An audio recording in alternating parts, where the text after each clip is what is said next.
चले bilateral symmetry का question आया है। बाइलैटरल सिमेट्री को अगर हम देखें तो बाइलैटरल सिमेट्री एक ऐसी सिमेट्री है जिसमें बॉडी पार्ट्स जो हैं वो एक सेंट्रल पोजीशन के इर्द गिर्द इस तरह अरेंज हुए हुए हों कि अगर किसी एक प्लेन से कट किया जाए तो उसके दो हिस्से हों, लेकिन जब आप किसी दूसरी प्लेन से उसे कट करने लगे तो वो equal right and left mirror images ना बने। देखिए रेडियल और इसमें ये फर्क है। फॉर एग्जाम्पल बाई रेडियल में भी दो हिस्से होते हैं। फर्क ये है कि रेडियल में आप उसे वर्टिकली काटें, हॉरिजॉन्टल काटें, एंटी क्लिनिकली काटें, क्लिनिकली कट करें, जिस तरह मर्जी आप कट करें ना वो हो बराबर हिस्से ही बनेंगे राइट एंड लेफ्ट। लेकिन जब आप लेकिन जब आप बाइलेटरल की बात करें तो उसमें किसी एक साइड पे हॉरिजेंटली कट करके दो बराबर ये लेफ्ट राइट बनेंगे, या फिर आप वर्टिकली कट करके किसी एक तरफ से कट करेंगे तो राइट एंड लेफ्ट बराबर हिस्से बनेंगे, अदरवाइज नहीं बनेंगे। जैसे ह्यूमन बीइंग को हेड टू टेल अगर कट किया जाए पोस्टीरियर रीजन की तरफ तो बराबर हिस्से लेफ्ट राइट बनेंगे, एक राइट हैंड एक तरफ लेफ्ट, एक तरफ राइट लेग एक तरफ लेफ्ट। लेकिन जब आप इसे हॉरिजॉन्टल कट करेंगे तो एक तरफ टांगे आ जाएंगी एक तरफ हाथ आ जाएंगे, तो वो बराबर नहीं होगा। ठीक है, तो ये बाइलैटरल सिमेट्री है। मजीद आप कुछ और क्लियर हो गया आप?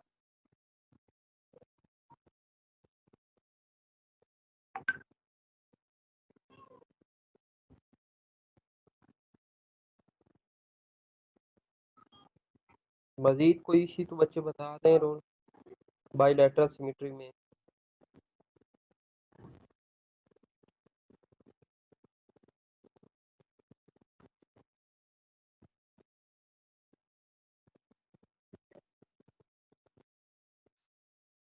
चलिए बच्चे तो हमारे पास अदर पैटर्न ऑफ ऑर्गेनाइजेशन है, और अगर हम उन पैटर्न ऑफ ऑर्गेनाइजेशंस की बात करें तो उनमें सबसे पहले आ जाता है यूनिसेलुलर ऑर्गेनिज्म। ठीक है,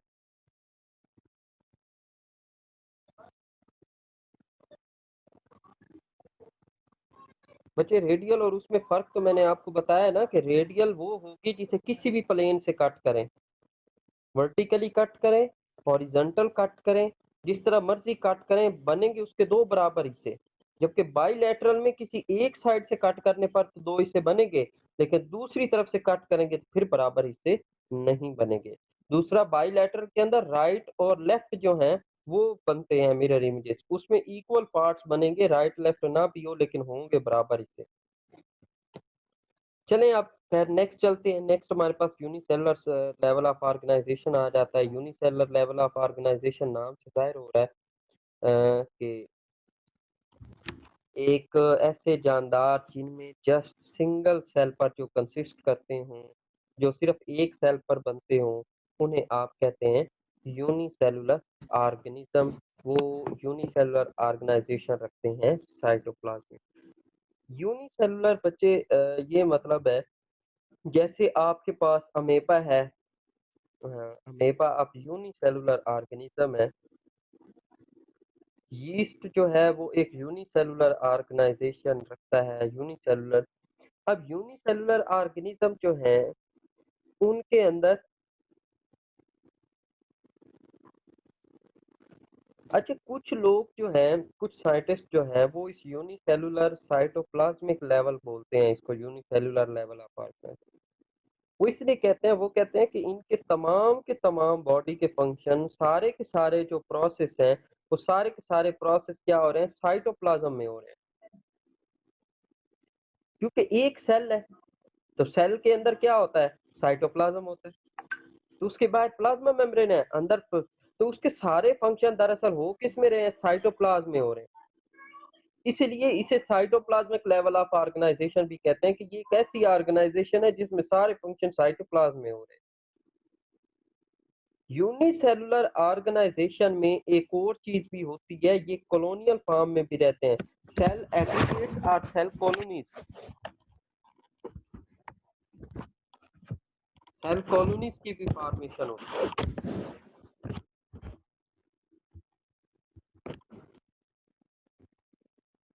सेल कॉलोनीज की बात करें तो सेल कॉलोनीज में एक चीज होती है,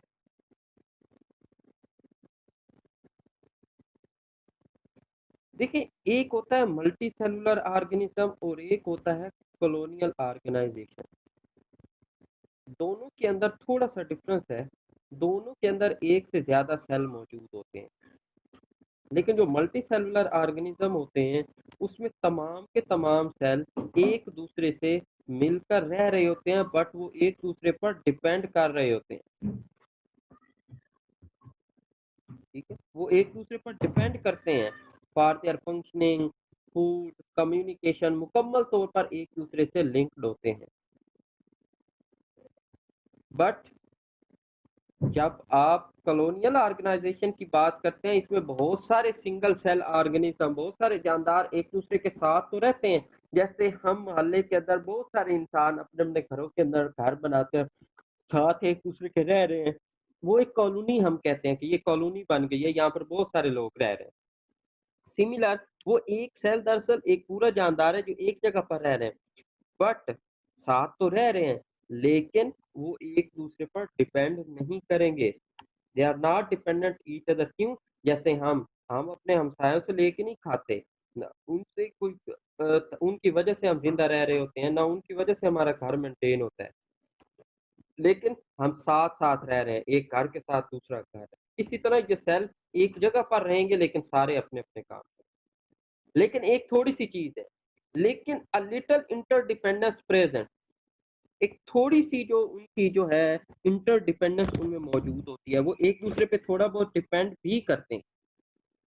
जैसे हम डिपेंड करते हैं, बाज़ औक़ात हम घर छोड़ के चले जाते हैं, साथ वालों को कह दिया जी ख्याल रखना, या घर में बच्चे होते हैं, साथ वालों को बता दिया घर में बच्चे हैं उनका ख्याल।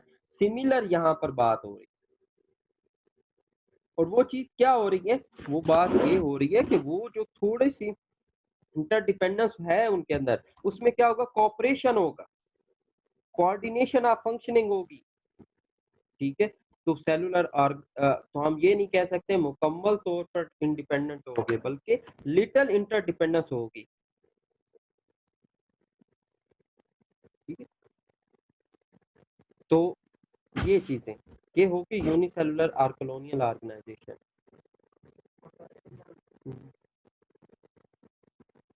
दूसरी ऑर्गेनाइजेशन है डिप्लोब्लास्टिक ऑर्गेनाइजेशन। डिप्लोब्लास्टिक ऑर्गेनाइजेशन की बात करें तो डाई मीन क्या होता है, टू, ब्लास्ट मीन होता है लेयर्स। डिप्लोब्लास्टिक ऑर्गेनाइजेशन क्या होगी, किसी जानदार की बॉडी की दो तहें होंगी, टू फोल्ड्स ऑफ लेयर होंगे, उन्हें आप डिप्लोब्लास्टिक ऑर्गेनाइजेशन कहेंगे।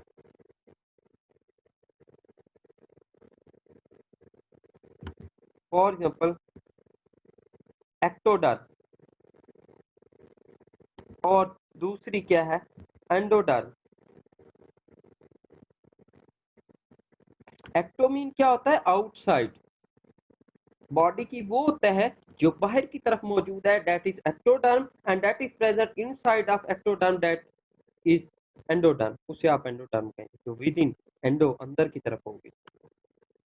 वो जो एक्टोडर्म है वो एपिडर्मिस बनाती है। एपिडर्मिस क्या, हमारी स्किन, हमारी बॉडी की जो आउटर वॉल है उसकी फॉर्मेशन करेगी, जबकि एंडोडर्म जो होती है वो इन डिप्लोब्लास्टिक ऑर्गेनिज्म की गैस्ट्रोडर्मिस बनाएगी। गैस्ट्रोडर्मिस क्या होता है, गैस्ट्रोडर्मिस होती है जो पेट की या गट की या स्टोमक की जो अंदर वाली तह होती है, उसे क्या बोलते हैं, गैस्ट्रोडर्मिस। मतलब एक्टोडर्म और एंडोडर्म ये एम्ब्रियोनिक लेयर है, इससे आगे बॉडी के ऑर्गन बनते हैं। डिप्लोब्लास्टिक ऑर्गेनाइजेशन के अंदर एक्टोडर्म से फिर उसकी स्किन बनेगी बाहर वाली, और एंडोडर्म क्योंकि अंदर होती है तो वो उसकी गट की अंदर वाली तह बनाएगी, जिसे गैस्ट्रोडर्मिस कहेंगे।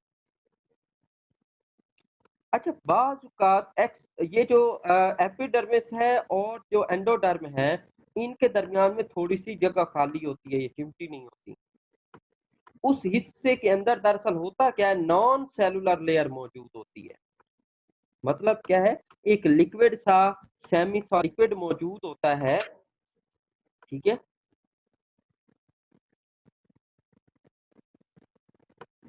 ठीक है, तो वो जो एक नॉन सेलुलर लेयर होती है उसे आप कहते हैं मीजोग्लिया। बड़ी इंपॉर्टेंट डेफिनेशन, मीजोग्लिया कहते हैं। अच्छा, बाजुकात क्या होता है, ये मीजोग्लिया क्या है, it's a non cellular layer that exists between the epidermis and gastrodermis is called mesoglea. बाज़-औक़ात डिप्लोब्लास्टिक ऑर्गेनिज़म्स के अंदर क्या होता है, ये जो मीज़ोग्लिया होता है, इसमें कुछ सेल भी आ जाते हैं। पहले मीज़ोग्लिया क्या है, नॉन सेलुलर, लेकिन बाज़-औक़ात इसमें सेल भी मौजूद होते हैं। वो सेल क्या होते हैं, एक्टोडर्म और एंडोडर्म से टूट कर क्या आ जाते हैं, दरमियान वाले एरिया मीज़ोग्लिया में आ जाते हैं। जब मीज़ोग्लिया के अंदर सेल भी मौजूद होते हैं, तब उसे हम कहते हैं मीज़ेनकाइम। उसे आप क्या बोलते हैं, जब मीज़ोग्लिया क्या है, नॉन सेलुलर, लेकिन जब उसके अंदर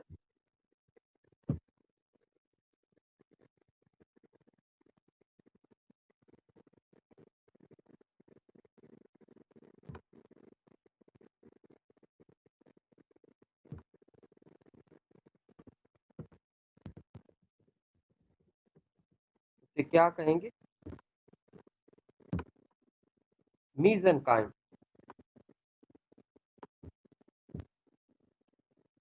मैंने यहाँ पे लिखा है मीज़ेनकाइम।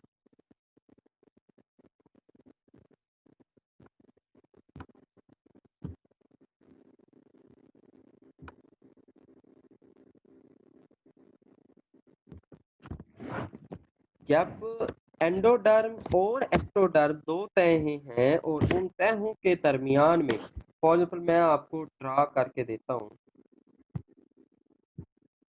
देखें यहाँ पे मैं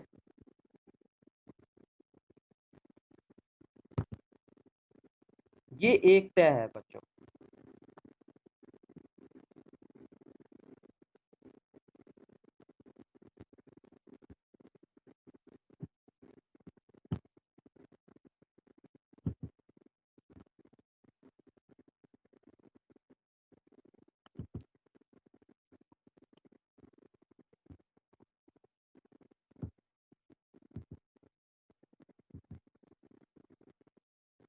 मैं बच्चों को आपको ड्रा करके दिखाना चाह रहा हूँ। असल में मैं आपको ड्रा करके दे दूँ कि कैसे।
बच्चों ये देखें, मैंने यहाँ पर ना एक डायग्राम ड्रा की है।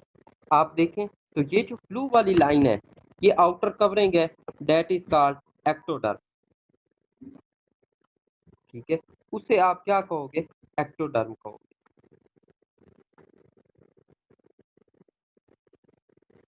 ये तय।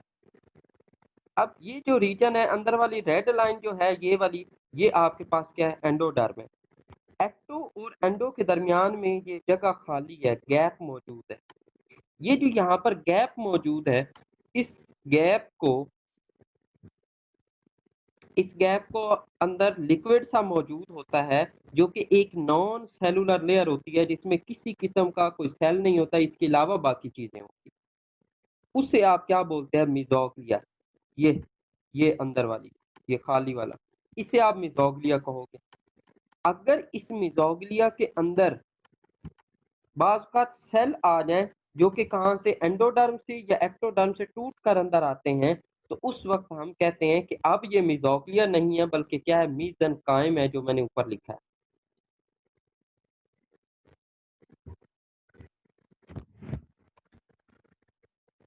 कोशिश तो कर रहा हूँ, बच्चे बच्चे आवाज है, मैं काफी ऊंचा बोल रहा हूँ, लेकिन रिकॉर्डिंग देख लीजिएगा। आप समझ आए मीज़ोग्लिया और मीज़ेनकाइम में क्या फर्क है। अच्छा, ये टिश्यू लेयर एक दूसरे पर इंटरडिपेंडेंट है, क्योंकि ये टिश्यूज हैं। टिश्यूज तभी बनते हैं जब वो एक दूसरे के ऊपर डिपेंड करें, तब वो टिश्यूज बनते हैं। तो ये इंटरडिपेंडेंट होते हैं, और इंटर जैसे गैस्ट्रोडर्मिस जो है ये न्यूट्रिटिव सेल और मस्कुलर सेल्स का मजमूआ है। मतलब जो गैस्ट्रोडर्मिस मतलब को जो गट की जो स्टोमक की वॉल होती है, वो दरअसल डाइजेस्टिव, न्यूट्रिटिव सेल और मस्कुलर सेल के मिलने से एक टिश्यू बनता है और उससे काम बनता है। उसमें जो आपके पास न्यूट्रिटिव सेल हैं, वो एपिथेलियल सेल्स होते हैं। उनका काम क्या होता है? उनका काम होता है हमारे स्टोमक को कॉन्ट्रैक्ट और रिलैक्स करना, जबकि मस्कुलर मस्कुलर सेल का काम होता है कॉन्ट्रैक्ट और रिलैक्स करना। जबकि न्यूट्रिटिव सेल या एपिथेलियल सेल्स जो होते हैं, उनका काम होता है हार्मोन खारिज करना, एंजाइम खारिज करना, ताकि वो उसको क्या कर सकें, डाइजेस्ट कर सके खुराक को। और मस्कुलर सेल्स उसको कॉन्ट्रैक्ट रिलैक्स करके उन एंजाइम्स के साथ क्या करेगा, मिक्स कर देगा। ये आपके पास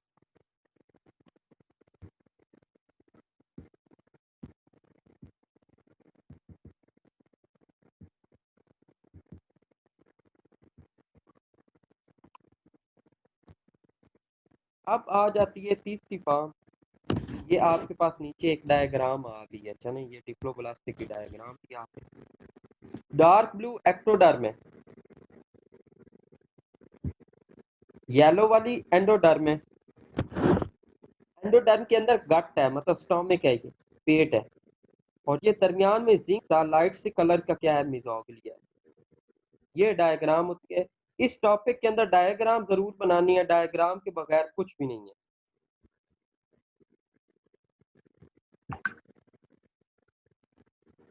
ट्रिप्लोब्लास्टिक ऑर्गेनाइजेशन की जब हम बात करते हैं, तो ट्रिप्लोब्लास्टिक ऑर्गेनाइजेशन में आ जाएगी नई चेंजेस। और वो चेंजेस क्या आ जाती हैं ट्रिप्लोब्लास्टिक ऑर्गेनाइजेशन में? 3 लेयर्स होंगी। दो तो वही लेयर्स आके बच्चों उसी तरह, एक एक्टोडर्म होगी और एक एंडोडर्म होगी जो अंदर मौजूद होगी।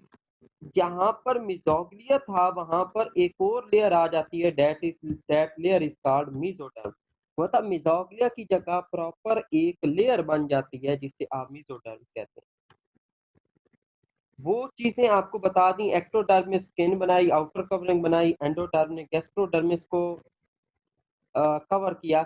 जबकि मेसोडर्म जो है ये हमारे सपोर्टिव टिश्यूज बनाती है, मतलब हमारा स्केलेटन, कंट्रैक्टाइल टिश्यूज बनाती है, और ब्लड सेल्स जो है वो भी इसी से बनते हैं।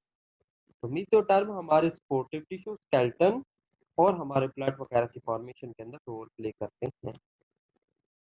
देखिए ट्रिप्लोब्लास्टिक ऑर्गेनाइजेशन की वजह से बहुत सारे ग्रुप डेवलप हुए, बॉडी कैविटीज बनी।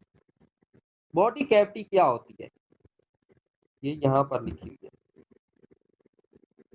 A body cavity is a fluid filled space. Body cavity क्या है? एक फ्लूइड से भरी हुई एक स्पेस है, in which internal organ can suspended and separate from, जिसके अंदर इंटरनल ऑर्गन्स होते हैं, जैसे हमारा पेट और हमारी छाती का जो अंदर वाला खला है, उसे आप एक बॉडी कैविटी कहते हैं। और वो बॉडी कैविटी कब बनी है? एक ट्रिप्लोब्लास्टिक ऑर्गेनिज्म के अंदर। इससे एक और चीज साबित होती है कि यूनिसेलुलर ऑर्गेनिज्म और डिप्लोब्लास्टिक ऑर्गेनिज्म के अंदर बॉडी कैविटी नहीं बनती प्रॉपर। ये सिर्फ ट्रिप्लोब्लास्टिक ऑर्गेनिज्म की प्रॉपर्टी है, और उसे आप सिलोम कहते हैं। अब इस बॉडी कैविटी बनी कहाँ? ये दरअसल बॉडी कैविटी एंडोडर्म और मेसोडर्म के दरमियान वाले हिस्से में बनती है। इसका फायदा क्या होता है, यहाँ डायग्राम देख लेते हैं हम।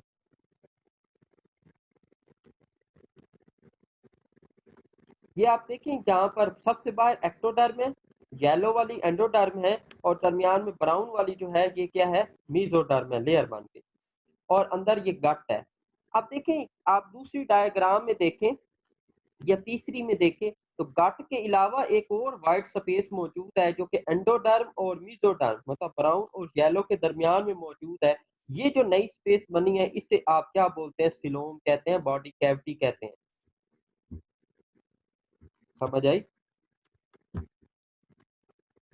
इस बॉडी कैविटी का फायदा क्या हुआ? देखिए ये पॉइंट्स लिखे हुए हैं, ये आपने याद करने। Provides more room for organ development, मतलब एक अंदर बॉडी के अंदर एक खुली जगह बन गई है, जिससे एक स्पेस है जिसमें बहुत सारे हमारे ऑर्गन खुले से डेवलप हो सकते हैं।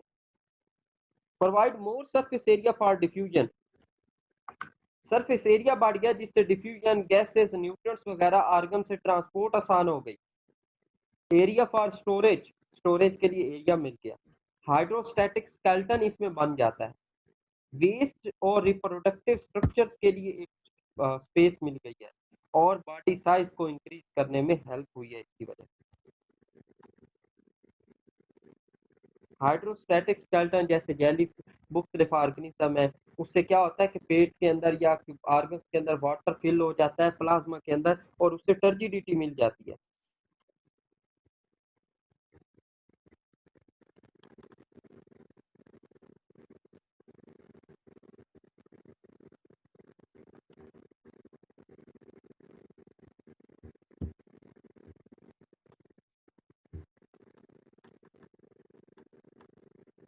जी बच्चे, ये शॉर्ट में आ सकते हैं कि हमें क्या बेनिफिट्स मिलते हैं ट्रिप्लोब्लास्टिक ऑर्गेनाइजेशन के हवाले से। तो ये बेटा आप लोगों के ये ट्रिप्लोब्लास्टिक, अब ट्रिप्लोब्लास्टिक ऑर्गेनिज्म जो है ये 3 तरह के होते हैं। इनमें ट्रिप्लोसिलोम की ये जो बॉडी कैविटी आई है ये 3 किस्म की होती है। एसिलोमेट ट्रिप्लोब्लास्टिक है लेकिन अभी तक कैविटी नहीं बनी। स्यूडोसिलोमेट ट्रिप्लोब्लास्टिक ऑर्गेनिज्म बनी है लेकिन जो कैविटी बनी है लेकिन वो कैविटी फॉल्स है, असल कैविटी सही जैसे होनी चाहिए वो नहीं बनी। और ट्रिप्लोब्लास्टिक ऑर्गेनिज्म ये सिलोमेट जिनके अंदर प्रॉपर बॉडी कैविटी बनी है। ये इंशाल्लाह हम कल पढ़ेंगे इसको डिटेल के अंदर। और कल इंशाल्लाह हमारा ये चैप्टर जो है कल इंशाल्लाह एंड हो जाएगा इसके साथ है। यहाँ तक कोई क्वेश्चन है तो वो आप मुझसे पूछ सकते हैं, वो आप मुझसे कह दें।